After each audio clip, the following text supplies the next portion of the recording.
নমস্কার, আমি প্রফেসর পাপড়ি শাস্ত্রী এবং আপনারা দেখছেন ভাগ্যজ্যোতি চ্যানেল। আজকের থাম্বনেল আপনারা দেখেছেন এবং থাম্বনেল দেখে বুঝতেই পারছেন যে আজকের আলোচ্য বিষয় হলো আগামী 7টি মাস অর্থাৎ জুন মাস থেকে ডিসেম্বর মাস পর্যন্ত 2025 সালের এই যে বাকি 7টি মাস, এই 7টি মাস মকর রাশির মানুষদের ঠিক কেমন যেতে চলেছে এবং কি কি ধরনের ফলাফল তারা পেতে পারেন সেই বিষয় নিয়ে আজকের আলোচনা চলতে থাকবে। তাই অবশ্যই ভিডিওটিকে সম্পূর্ণভাবে দেখার চেষ্টা করুন, কারণ এই সময়ের মধ্যে অনেকগুলো ট্রানজিট রয়েছে, অনেকগুলো গোচর যেগুলো আপনাদের জানাটা দরকার এবং এই গোচর অনুযায়ী ঠিক কি ফলাফল আপনারা পেতে চলেছেন সামনে সেটা কিন্তু পুঙ্খানুপুঙ্খভাবে আলোচনা করার চেষ্টা করব। তাই অবশ্যই সঙ্গে থাকুন। একই সঙ্গে বলবো, এখনো পর্যন্ত যারা চ্যানেলটিকে সাবস্ক্রাইব করেননি তাদেরকে অনুরোধ করবো চ্যানেলটিকে সাবস্ক্রাইব করে বেল আইকনটি প্রেস করে দেওয়ার জন্য। এবং যে ভগবানকে আপনি সব থেকে বেশি ভালোবাসেন, তার যার পুজো পাঠ করেন বা আমার মতো যারা মহাদেবের ভক্ত রয়েছেন তারা অবশ্যই নিচে ওম নমঃ শিবায় লিখতে কিন্তু একদম ভুলবেন না। এবং আপনি যে ভগবানের পুজো পাঠ করেন তার নামে একটি কমেন্ট করতে কিন্তু একদমই ভুলবেন না। যাই হোক, আমরা সরাসরি অনুষ্ঠানের মধ্যে প্রবেশ করব। বড় যে 4টি প্ল্যানেট রয়েছে, যে 4টি প্ল্যানেটকে কেন্দ্র করে আমরা আলোচনা করি, সেই 4টি প্ল্যানেটের অবস্থান এতদিনে আপনারা অবশ্যই জানেন যে শনি মহারাজ অবস্থান করছেন মীন রাশিতে, দেবগুরু বৃহস্পতি অবস্থান করছেন মিথুন রাশিতে, কেতু অবস্থান করছে সিংহ রাশিতে এবং কুম্ভ রাশিতে অবস্থান করছেন রাহু। এবং এরই সঙ্গে সঙ্গে আমরা খেয়াল করব যে শুক্র 31শে মে থেকে 28শে জুন পর্যন্ত থাকছে মেষ রাশিতে, তারপর 29শে জুন থেকে 25শে জুলাই পর্যন্ত থাকবে বৃষ রাশিতে, নেক্সট 26শে জুলাই থেকে 20 আগস্ট পর্যন্ত থাকছে মিথুন রাশিতে, 21শে আগস্ট থেকে 15ই সেপ্টেম্বর পর্যন্ত থাকবে কর্কট রাশিতে, এছাড়াও 15ই সেপ্টেম্বর থেকে অক্টোবরের 8 তারিখ পর্যন্ত থাকবে সিংহ রাশিতে এবং অক্টোবরের 9 তারিখ থেকে নভেম্বরের 2 তারিখ পর্যন্ত থাকবে কন্যা রাশিতে এবং নভেম্বরের 2 তারিখ থেকে 25শে নভেম্বর পর্যন্ত তুলা রাশিতে থাকছে এবং একই সঙ্গে 26শে নভেম্বর থেকে ডিসেম্বরের 20 তারিখ পর্যন্ত থাকবে বৃশ্চিক রাশিতে, ডিসেম্বরের 20 তারিখের পর কিন্তু থাকবে ধনু রাশিতে। অর্থাৎ বাকি যে সময়টা বছরের সেই সময়টা কিন্তু ধনু রাশিতে থাকছে, প্রায় 10 দিন মতো বলা যেতে পারে, 10-11 দিন। এবং সেই সঙ্গে সঙ্গে আমরা দেখে নেব যে রবির ট্রানজিট। রবি থাকছে 25শে জুন থেকে 15ই জুলাই পর্যন্ত মিথুন রাশিতে, নেক্সট 15ই জুলাই থেকে 17ই আগস্ট কিন্তু থাকবে কর্কট রাশিতে। একই সঙ্গে রবিকে আমরা পেয়ে যাব 17ই আগস্ট থেকে 16ই সেপ্টেম্বর পর্যন্ত সিংহ রাশিতে, অর্থাৎ রবির নিজের রাশিতে। এবং 17ই সেপ্টেম্বর থেকে 16ই অক্টোবর কন্যা রাশিতে রবি থাকছে। তুলা রাশিতে রবিকে আমরা পেয়ে যাব 17ই অক্টোবর থেকে 15ই নভেম্বর পর্যন্ত। 16ই নভেম্বর থেকে 16ই ডিসেম্বর পর্যন্ত রবি থাকবে বৃশ্চিক রাশিতে এবং 17ই ডিসেম্বর থেকে কিন্তু রবি থাকছে ধনু রাশিতে, অর্থাৎ বছরের শেষ কটা দিন কিন্তু ধনু রাশিতে আমরা রবিকে পেয়ে যাচ্ছি। বুধের ট্রানজিট যদি আমরা খেয়াল করি তাহলে দেখব জুন মাসের 6 তারিখ থেকে 21শে জুন পর্যন্ত মিথুন রাশিতে, কর্কট রাশিতে থাকছে হচ্ছে 22শে জুন থেকে 29শে আগস্ট পর্যন্ত। নেক্সট আমরা দেখব বুধ 30শে আগস্ট থেকে 14ই সেপ্টেম্বর পর্যন্ত থাকছে সিংহ রাশিতে, 15ই সেপ্টেম্বর থেকে অক্টোবরের 2 তারিখ পর্যন্ত থাকছে কন্যা রাশিতে অর্থাৎ নিজের রাশিতে। এছাড়াও অক্টোবরের 3 তারিখ থেকে 24শে অক্টোবর পর্যন্ত তুলা রাশিতে, অক্টোবরের 24 তারিখ থেকে নভেম্বরের 22 তারিখ পর্যন্ত বৃশ্চিক রাশিতে এবং ঠিক তারপরেই কিন্তু আবারও তুলা রাশিতে বুধ ব্যাক করবে নভেম্বরের 23 তারিখ থেকে ডিসেম্বরের 5 তারিখ পর্যন্ত সেখানে থাকবে এবং ডিসেম্বরের 6 তারিখ থেকে 28শে ডিসেম্বর পর্যন্ত আবারও বৃশ্চিক রাশিতে বুধকে আমরা পেয়ে যাব এবং 29শে ডিসেম্বর থেকে ধনু রাশিতে কিন্তু বুধ অবস্থান করছে। তো যাই হোক, মোটামুটি গোচর যদি আমরা খেয়াল করি এই 7টি মাসের, তাহলে এই 7টি মাসের গোচর কিন্তু এই ধরনেরই থাকবে। এবার আমরা চলে যাব সরাসরি ফলাফলের মধ্যে। প্রথমেই যে কথাটি বলবো যে মকর রাশির মানুষরা অবশ্যই 7.5 মুক্ত হয়েছেন। 7.5তে ভীষণ রকম টেনশনের মধ্যে ছিলেন, চাপের মধ্যে ছিলেন, অনেক রকম সমস্যার মধ্যে দিন কাটিয়েছেন। অনেকেরই হয়তো মাথার উপরে ছাদও চলে গেছে, অনেককেই হয়তো অনেক রকম সমস্যার সম্মুখীন হতে হয়েছে, কিন্তু ধীরে ধীরে হয়তো এবারও স্বপ্ন দেখছিলেন বা দেখছেন যে আস্তে আস্তে আপনি হয়তো আবারও উঠে দাঁড়াবেন। হ্যাঁ, অবশ্যই কোনো সময়ের জন্যই কিন্তু আশা ছাড়বেন না, আপনি পারবেন। মকর রাশির মানুষরা কিন্তু হার মানার মানুষ নন। মকর রাশির মানুষরা কিন্তু অনেকটা আত্মবিশ্বাসী বা এদের কিন্তু অনেকটা পারার যে ক্ষমতা, যে কোনো কাজে সফল হওয়ার যে মেন্টালিটি, সেগুলো কিন্তু আমরা মকর রাশির মানুষদের মধ্যে দেখতে পাই। এবং মকর রাশির মানুষরা কিন্তু প্রচন্ড কর্মপ্রেমী, তারা কখনোই অলস বা কুঁড়ে নন। অলস করে তখনই তারা হন যখন তাদের কর্ম শেষ হয়ে যায় বা সেরকম ভাবে কর্ম থাকে না, বা হয়তো কর্মটা কিছুটা পরে করলেও হবে, সেই জায়গায় কিন্তু কিছুটা কুড়েমি বা আলসেমি মকর রাশি মানুষের ক্ষেত্রে দেখা যায়। কিন্তু যদি কর্মের মধ্যে এরা থাকেন তাহলে এরা কিন্তু ভীষণ কর্মপ্রেমী, বা যতক্ষণ না এদের কর্ম শেষ হয় এরা কিন্তু শান্ত হয়ে বসে থাকতে পারেন না। তো যাই হোক, এই মকর রাশির মানুষদের 7.5 তো অবশ্যই কেটেছে। মকর রাশি মানুষদের কিছুদিন আগে আমি একটা ভিডিও দিয়েছিলাম, সেখানে আলোচনা করেছিলাম যে 7.5 কাটার পরেও আপনাদের সমস্যা কোন কোন জায়গায় থাকছে না থাকছে সেগুলো পুঙ্খানুপুঙ্খভাবে বিচার বিশ্লেষণ করেছিলাম সেই ভিডিওতে। যারা দেখেননি তারা সেই ভিডিওতে গিয়ে দেখে নিতে পারেন।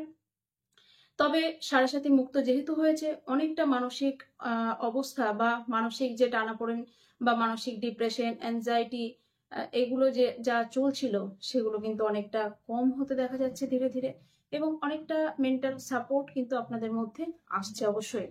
একই সঙ্গে বলবো যে মানসিক টেনশনের উন্নতি হলেও শারীরিক দিক দিয়েও কিন্তু অনেকটা উন্নতি হতে দেখা যাবে। তবে শরীরের দিক দিয়ে কিন্তু মাঝে মাঝে পেটের সমস্যা, ইউরিন জনিত কোনো সমস্যা, এগুলো কিন্তু ভুগতে হবে।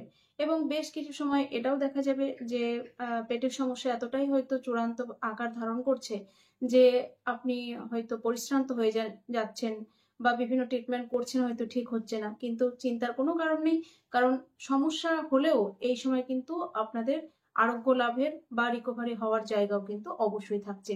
একই সঙ্গে বলবো যে 18ই মের পর থেকে, অর্থাৎ জুন মাসের, আমরা যদি জুন মাস থেকেই ধরি তাহলে ধরা যেতে পারে যে জুন মাস থেকে আপনারা একটা জিনিস খেয়াল করবেন যে আপনাদের যারা রিলেটিভস রয়েছে, রিলেটিভসদের সঙ্গে, বেশ কিছু রিলেটিভসদের সঙ্গে কিন্তু বনিবনার সমস্যা দেখা দেবে, বা হঠাৎ করে দেখা যাবে যে আপনি হয়তো এমন কিছু কথাবার্তা, অপ্রিয় সত্য কথা যেগুলো, সেগুলো হয়তো বলে ফেলছেন, যেটা কিন্তু রিলেটিভসরা ভালোভাবে নিচ্ছে না। আপনি হয়তো ভালোভাবে বলছেন, বোঝাচ্ছেন, কিন্তু রিলেটিভসরা আপনাকে একটু অন্য নজরে দেখছে, বা রিলেটিভসরা মনে করছে আপনার হয়তো অনেকটা অহংকার হয়ে গেছে, আপনার হয়তো অনেকটা ইগো প্রবলেম হয়ে গেছে, আপনি হয়তো অনেকটা বড় জায়গায় চলে গেছেন বলে তাদেরকে ছোট করছেন। এই ধরনের সমস্যা কিন্তু হতে দেখা যাবে। এবং একই সঙ্গে দেখতে পাওয়া যাবে যে আপনার যে কথাবার্তা, সেই কথাবার্তার মধ্যে কিন্তু বেশ কিছুটা আহ সত্যতার মানে ব্যাপারটা চলে আসবে, বাস্তবিকতার ব্যাপারটা চলে আসবে, অর্থাৎ স্পষ্ট কথা স্পষ্টভাবে বলে দেওয়ার যে ব্যাপারটা, সেইটা কিন্তু চলে আসতে দেখা যাবে। এবং এর ফলে কিন্তু শুধু রিলেটিভস নয়, আপনার ফ্যামিলির সঙ্গেও আপনার বেশ কিছুটা মতামতের সমস্যা, মতামত বিনিময়ের প্রবলেম, বা এই নিয়ে কোনো ঝগড়া ঝামেলা, অশান্তি, মনোমালিন্য, এইগুলো কিন্তু হতে দেখা যাবে। অর্থাৎ আপনার মনে হবে যে আমি এত করছি আমার ফ্যামিলির জন্য, এতটা আমি ভাবি এদের জন্য, অথচ এরা আমাকে বুঝতে চাইছে না। এই ধরনের একটা মেন্টালিটি কিন্তু ক্রিয়েট হবে, এবং মাঝে মাঝেই মনে হবে যে আমি বাড়ি ছেড়ে চলে যাই, আমি ঘর ছেড়ে চলে যাই, আমার আর এখানে থাকার দরকার নেই। এই ধরনের সমস্যা কিন্তু ক্রিয়েট হতে দেখা যাবে। তাই অবশ্যই এই জায়গাটাকে কিন্তু আপনাকে নিজেকেই রেকটিফাই করতে হবে। কথাবার্তা ভীষণ রকম সংযতভাবে বলার চেষ্টা করুন। যতটুকু কথা না বললে নয় ততটুকু কথাবার্তা বলার চেষ্টা করুন, তাহলে এই সমস্যাকে আপনি অনেকটা এগিয়ে যেতে পারবেন। নেক্সট যেটা বলবো, যে হঠাৎ করে আপনার কিন্তু আর্থিক কোনো সমস্যা আসতে পারে। আর্থিক সমস্যা ঠিক বলবো না, হঠাৎ করে অনেকটা টাকা লস হতে পারে। কারণ বুঝতেই পারছেন মকর রাশি সেকেন্ড হাউসের মধ্যে কিন্তু রাহুদেবের অবস্থান রয়েছে, এবং বিশেষ করে আপনি যদি মনে করেন কোথাও কোনো টাকা ইনভেস্ট করবেন, তো সেই জায়গায় কিন্তু 10 বার ভাবনা চিন্তা করে তবেই ইনভেস্ট করুন, নইলে কিন্তু টাকা চোট হয়ে যেতে পারে। অবশ্যই সেকেন্ড, থার্ড, ফোর্থ ওপিনিয়ন নেওয়ার চেষ্টা করুন ইনভেস্টমেন্টের ক্ষেত্রে, এবং খুব বুঝে শুনে ইনভেস্ট করার চেষ্টা করুন, নইলে কিন্তু সমস্যা আসতে পারে। তবে হ্যাঁ, অবশ্যই টাকা যেমন লস হতে পারে, তেমনি হঠাৎ কোনো আর্থিক প্রাপ্তিও কিন্তু হওয়ার একটা জায়গা আপনাদের ক্ষেত্রে থাকছে। তাই এটা কিন্তু অবশ্যই মকর রাশির মানুষদের জন্য একটা খুশির খবর সামনের এই 7টি মাসের জন্য। নেক্সট যেটা বলবো, যে রেগে গেলে, অর্থাৎ এই যে সামনের সময়টা আসছে, এই সময় কিন্তু মকর রাশির মাথা বেশ কিছুটা গরম হয়ে যেতে পারে, এবং মাথা গরম হয়ে গেলে কিন্তু ভীষণ রকম উল্টোপাল্টা কথাবার্তা মুখ থেকে বেরিয়ে যেতে পারে। অর্থাৎ উল্টোপাল্টা কথাবার্তা বলার থেকে কিন্তু অনেকটা সংযত করতে হবে নিজেকে, এবং মাথা ঠান্ডা রেখে কথাবার্তা বলার চেষ্টা করতে হবে। নেক্সট যেটা বলবো, যে সামনের এই যে 7টি মাস, এই 7টি মাসে কিন্তু অনেকটা নিজেকে সংযত করতে হবে। ভাই বোনের সঙ্গে বেশ কিছুটা সমস্যা, মতামতের প্রবলেম এগুলো কিন্তু আসতে পারে। একই সঙ্গে কাজের ক্ষেত্রেও কিন্তু বেশ কিছুটা কুড়েমি, অলসতা এগুলো ঘিরে ধরতে পারে। অর্থাৎ একটা করছি, করব এই ধরনের একটা ভাব কিন্তু আপনার মধ্যে চলে আসতে পারে। এমনকি চেষ্টা করার ক্ষেত্রেও কিন্তু একটা অলসতা চলে আসতে পারে। অর্থাৎ করছি, আজকের কাজ কালকে করব। কালকে আবার মনে হলো না আজকের দরকার নেই, দুদিন পর করছি বা পরশুদিন করব। একটা ফোন কল হয়তো কাউকে করতে যাচ্ছেন, সেটাও সকালবেলায় মনে হচ্ছে থাক এখন আর করব না, সন্ধেবেলা করে নেব। সন্ধেবেলা আর মনে থাকছে না।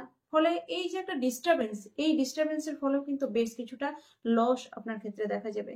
তাই অবশ্যই এই কুড়েমিকে কাটিয়ে উঠতে হবে, এই আলসেমিকে কাটিয়ে উঠতে হবে এবং ভীষণ রকম অ্যাক্টিভ থাকার চেষ্টা করুন। অ্যাক্টিভ না থাকলে কিন্তু আপনার জীবনের সামনে কিন্তু অনেকটা সমস্যা হতে পারে। অর্থাৎ বেশ কিছু লসের সম্মুখীন আপনাকে কিন্তু হতে হবে। তাই নিজেকে অলওয়েজ অ্যাক্টিভ রাখার চেষ্টা করুন। আলসেমি অবশ্যই আসবে, সেই আলসেমিকে কাটিয়ে তোলার চেষ্টা করুন এবং এটা কিন্তু একমাত্র আপনিই পারবেন। নেক্সট যেটা বলবো যে সামনের মে মাসের পর অর্থাৎ জুন মাস থেকে যদি আমরা খেয়াল করি, তাহলে জুন মাস থেকে কিন্তু আপনার যারা সন্তান রয়েছে অর্থাৎ মকর রাশির যারা সন্তান রয়েছে, সন্তানদেরকে নিয়ে বেশ কিছুটা কিন্তু সমস্যায় পড়তে পারেন আপনি। সন্তানদের শরীর স্বাস্থ্যের কিছুটা সমস্যা আসতে পারে।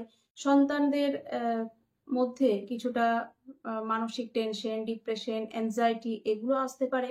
সন্তানের কোনো কাজকর্ম বাধা বিঘ্নর মধ্যে আটকে যেতে পারে। এছাড়াও সন্তানদের যদি কোনো পড়াশোনার জায়গায় কোনো চান্স পাওয়ার ব্যাপার থাকে, সেক্ষেত্রেও কিন্তু সন্তানকে বেশ কিছুটা বাধা বিপত্তির সম্মুখীন হতে হবে। অর্থাৎ অনেকটাই প্রবলেমের মধ্যে আপনার সন্তান কিন্তু পড়তে পারে, সেই দিকটা খেয়াল রাখতে হবে। তবে হ্যাঁ, অবশ্যই এক্ষেত্রে নিজস্ব জন্মছকের বিচার বিশ্লেষণ অত্যন্ত প্রয়োজনীয়। কারণ আলটিমেট কথা কিন্তু আপনার নিজস্ব জন্মছকই একমাত্র বলতে পারে এবং আলটিমেট কথা আপনার নিজস্ব জন্মছক যেহেতু বলতে পারে, তাই জন্মছকের বিচার বিশ্লেষণ পুঙ্খানুপুঙ্খভাবে দরকার হয়।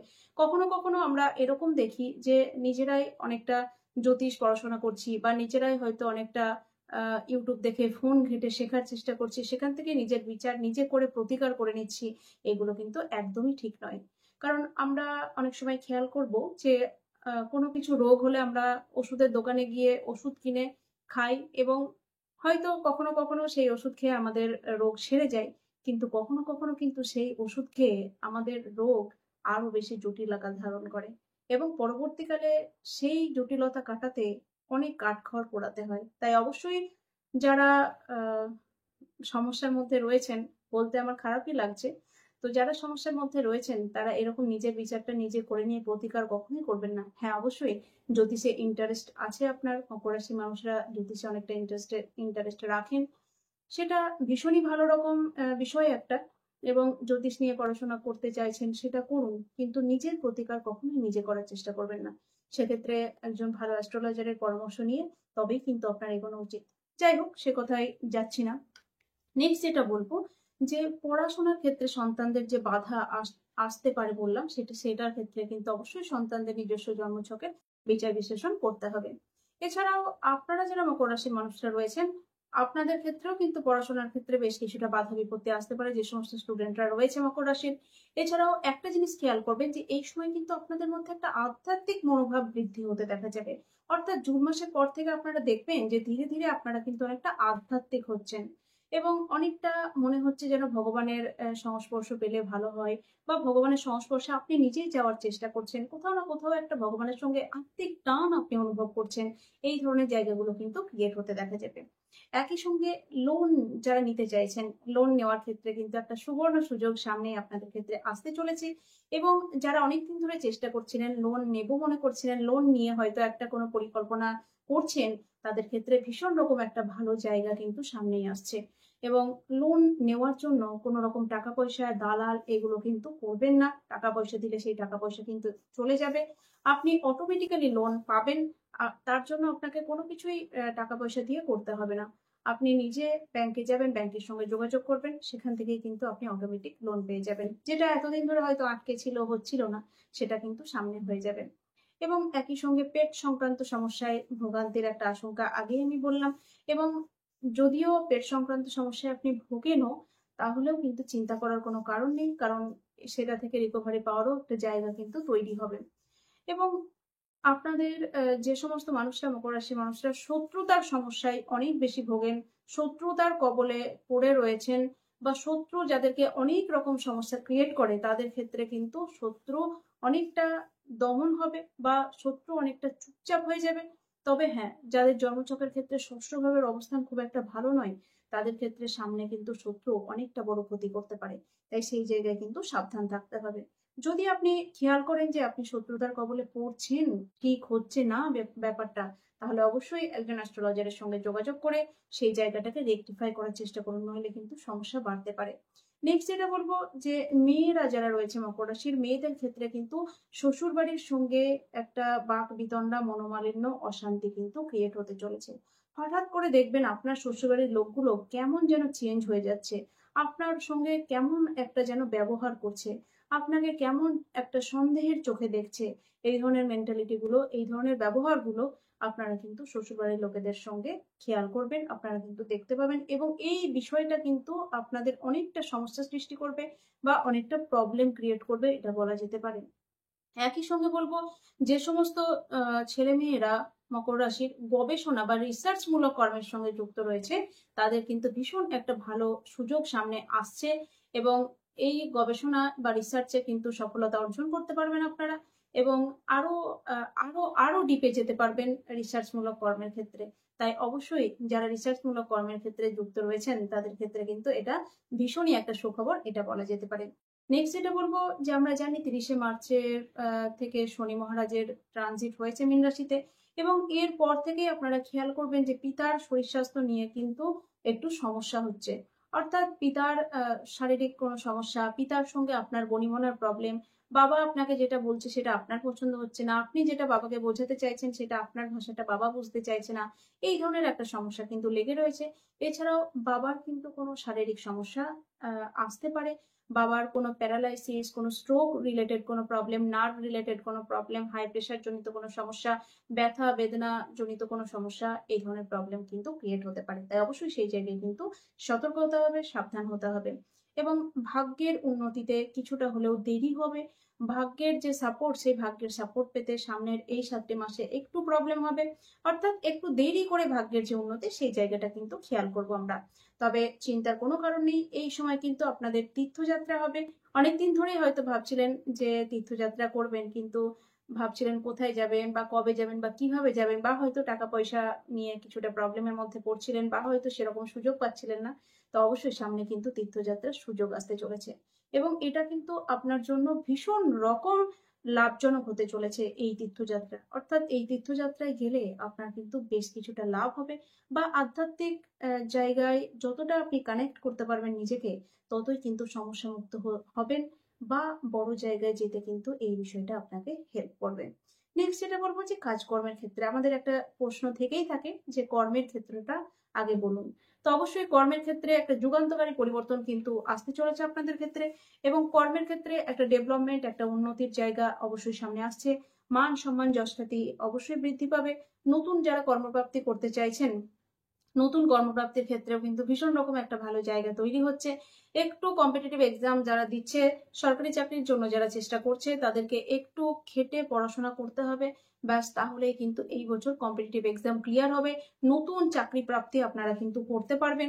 যারা পুরনো চাকরি করছেন, যারা চাইছিলেন যে প্রমোশন পাওয়ার জন্য, তাদের ক্ষেত্রে কিন্তু প্রমোশন পাওয়ার একটা জায়গা অবশ্যই তৈরি হচ্ছে। যদি আপনার নিজস্ব ব্যক্তিগত জন্মছকে জন্মচার্টে যদি থাকে প্রমোশন পাওয়ার মতো জায়গা, তাহলে সেক্ষেত্রে এই সামনের 7টি মাসের মধ্যে আপনি কিন্তু প্রমোশন পেতে চলেছেন। একই সঙ্গে বলবো যে আপনাদের অর্থের জায়গাটা নিয়ে একটু প্রবলেম অবশ্যই রয়েছে, কারণ আগেই বললাম যে মাঝে মাঝে যেমন হাত খালি হয়ে যেতে পারে, তেমনি মাঝে মাঝে কিন্তু হাতে আবার অর্থও আসবে। অর্থাৎ একটা আয় এবং ব্যয়ের মধ্যে ব্যালেন্স তৈরি করে আপনাদেরকে চলতে হবে, তাহলে সমস্যার ক্ষেত্রে অনেকটা কম করা যাবে। নেক্সট যেটা বলবো যে আপনারা যারা বিদেশ যাত্রা করতে চাইছিলেন, সেটা ট্যুরের জন্য হোক, সেটা কর্মের জন্য হোক বা হয়তো সেটা পড়াশোনার জন্য হোক, তো সামনে কিন্তু বিদেশ যাত্রার সুযোগ আসছে। বা সামনে কিন্তু আপনারা বিদেশ যাত্রা করতে পারবেন, এটা বলতে পারি। একই সঙ্গে ব্যবসার ক্ষেত্রে কিন্তু আগের থেকে অনেকটা বেটারমেন্ট আসতে চলেছে, এবং বিজনেসের ক্ষেত্রে যারা লোন নিয়ে বিজনেস করছিলেন তাদের জন্য অবশ্যই আপনারা লোন নিয়ে বিজনেস করছেন ঠিকই আছে, কিন্তু যে টেনশন করছিলেন যে লোন তো নিয়েছি কিন্তু কিভাবে শোধ করব, তো অবশ্যই টেনশন করতে হবে না, ধীরে ধীরে লোন শোধ হবে এবং আপনার বিজনেসের ক্ষেত্রেও কিন্তু ডেভেলপমেন্ট অবশ্যই আসবে। যারা বিবাহিত জীবনের মধ্যে রয়েছেন, বিবাহিত জীবন কিন্তু মোটামুটি চলবে, আগের থেকে কিছুটা হলেও বেটার হবে। অর্থাৎ আগে যে ঝগড়া ঝামেলা অশান্তিময় পরিবেশ তৈরি হচ্ছিল সেটা অনেকাংশে কমতে দেখা যাবে, তবে একদম যে কমে যাবে এরকম কখনোই নয়। মোটামুটি কিন্তু বিবাহিত জীবন আগের থেকে কিছুটা হলেও বেটার হবে। তবে যাদের জন্মছকের মধ্যে ডিভোর্সের যোগ ক্রিয়েট হয়ে রয়েছে, যাদের জন্মছকের মধ্যে বিবাহিত জায়গাটা প্রবলেমেটিক হয়ে রয়েছে, সপ্তম ভাবের অবস্থান খুব একটা ভালো নেই, সপ্তম পতির অবস্থান খুব একটা ভালো নেই, বা সপ্তম ভাব অত্যন্ত পরিমাণে পীড়িত রয়েছে, মাঙ্গলিক দোষ রয়েছে, বা হয়তো কালসর্প দোষ রয়েছে জন্মছকের মধ্যে, তাদের কিন্তু বিবাহিত জীবনের ক্ষেত্রে বেশ কিছু সমস্যার সম্মুখীন হতে পারে। তাই অবশ্যই এই জায়গাগুলোকে রেকটিফাই করার চেষ্টা করুন। এবং নেক্সট যেটা বলবো, যে যারা প্রেম জীবনের মধ্যে রয়েছেন, প্রেমের ক্ষেত্রে কিন্তু ঝুট ঝামেলা অশান্তি ক্রিয়েট হতে চলেছে সামনে, এবং প্রেমের ক্ষেত্রে কিন্তু অবশ্যই একটা জিনিস খেয়াল করবেন যে স্পষ্ট কথা স্পষ্টভাবে বলে দেওয়ার জন্য কিন্তু প্রেমের ক্ষেত্রে সমস্যা আসতে চলেছে, এবং প্রেমের ক্ষেত্রে থার্ড পার্টির কোনো এন্ট্রান্সের কারণেও কিন্তু সমস্যা আসতে পারে, এবং হঠাৎ করে দেখবেন যে আপনার যে প্রেমিক বা প্রেমিকা, অর্থাৎ আপনার যে প্রেমজ পার্টনার, সেই পার্টনারের মধ্যে বেশ কিছুটা উগ্র ভাব, খিটখিটে মেজাজ এবং প্রচন্ড একটা ঝগড়া অশান্তি করার মতন একটা মানসিকতা, দুটো কথা বললেই তিনটে কথাতেই কিন্তু ঝগড়া হয়ে যাচ্ছে, এই ধরনের বিষয়গুলো কিন্তু ঘটতে দেখা যাবে সামনে। তো অবশ্যই মোটামুটি ভাবে আপনাদেরকে কিছুটা বোঝানোর চেষ্টা করলাম, বলার চেষ্টা করলাম। সামনের যে সময় আসছে এই 7টি মাস, এই 7টি মাসের রাশিফল কিন্তু সাধারণত এই ধরনেরই হতে চলেছে, তবে ব্যক্তিগত জন্মছকের উপর ডিপেন্ড করে কিন্তু কম বেশি অবশ্যই হবে, তাই সেই জায়গাটাকে মাথায় রাখতে হবে। তাই যারা প্রচন্ড সমস্যার মধ্যে রয়েছেন তারা নিজস্ব জন্মছকের বিচার বিশ্লেষণ অবশ্যই করে নেওয়ার চেষ্টা করবেন। হ্যাঁ, আজকে অনুষ্ঠান এখানেই শেষ করব, তবে প্রত্যেকবার অনুষ্ঠান শেষের আগে যে কথাটি বলে থাকি, যে আপনি বা আপনার ফ্যামিলির কেউ বা আপনার পরিচিত কেউ যদি প্রচন্ড অসুস্থ থাকেন বা প্রচন্ড সমস্যার মধ্যে থাকেন শারীরিকভাবে, এবং বিভিন্ন জায়গায় হয়তো ডাক্তার দেখিয়েছেন, বিভিন্ন হয়তো আমাদের রাজ্যের বাইরে গিয়েও অনেক ট্রিটমেন্ট করিয়েছেন, কিন্তু কোনোভাবে সুস্থ হতে পারছেন না, রোগ যাই হোক না কেন, হতে পারে আপনার মাথার রোগ বা মাইগ্রেন পেন, হতে পারে আপনার হাঁটু কোমরে যন্ত্রণা, হতে পারে আপনার heart, liver, kidney, gallbladder, বা যে কোনো সমস্যাই হোক না কেন, আপনি যদি মনে করেন যে আপনি সুস্থ হতে চাইছেন, তাহলে অবশ্যই নিচে যে নাম্বারগুলো দেওয়া আছে সেই নাম্বারে ফোন করে যোগাযোগ করবেন। কারণ এই পর্যন্ত প্রচুর মানুষকে আমি সুস্থ করে তুলেছি, এবং অবশ্যই সেটা কিন্তু বিজ্ঞানসম্মত পদ্ধতিতে। তাই যদি মনে করেন যে আপনিও আমার হাত ধরে সুস্থ হতে চাইছেন, তাহলে অবশ্যই একদমই দেরি না করে নিচের যে নাম্বারগুলো রয়েছে সেই নাম্বারগুলোতে ফোন করে যোগাযোগ করবেন। এবং হ্যাঁ, অবশ্যই আমি যেটা বলবো সেইটাই কিন্তু শুনে চলতে হবে। যদি এই ধরনের মেন্টালিটি আপনি নিয়ে এগিয়ে আসতে চান, সুস্থ হতে চান, তাহলে অবশ্যই যেটা বলবো সেটাই শুনতে হবে, এই ধরনের মেন্টালিটি নিয়েই ফোন করবেন, না হলে কিন্তু করার দরকার নেই। তবে 100% আপনি যে সুস্থ হবেন সেই গ্যারেন্টি কিন্তু একমাত্র আমি দিচ্ছি। যাই হোক, আর কথা বাড়াবো না, খুব ভালো থাকুন সকলে, প্রত্যেকের মঙ্গল হোক, সকলে সুস্থ থাকুন। নমস্কার। আবারও নতুন কোনো ভিডিওতে আপনাদের সঙ্গে দেখা হচ্ছে।